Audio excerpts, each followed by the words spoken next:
قاسم نجار، تنظیم محسن ابراهیمی.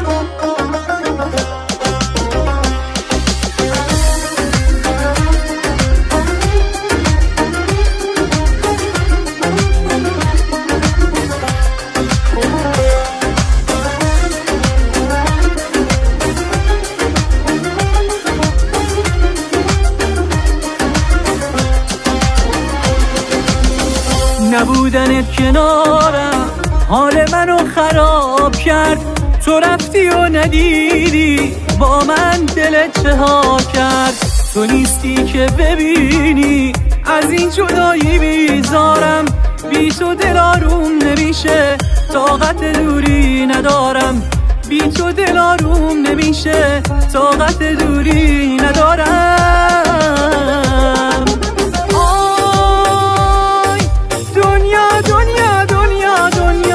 با من وفا نکردی، سهم من از عشق تو دلی بود که شکستی. آی دنیا دنیا دنیا دنیا، با من چه ها نکردی، تو این روزای سردم با من وفا نکردی.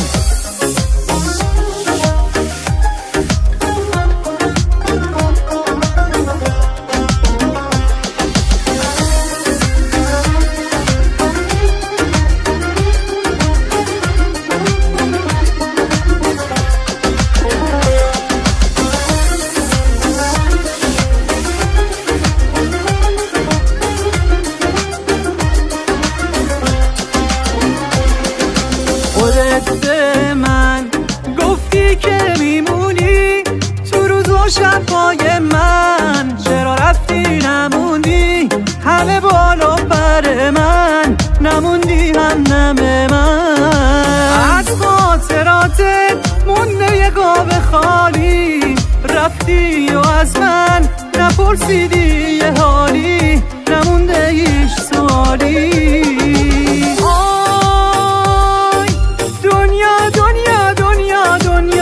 با من وفا نکردی، سهم من از عشق تو دلی بود که شکستی. آی دنیا دنیا دنیا دنیا، با من چه ها نکردی، تو این روزای سردم با من وفا نکردی.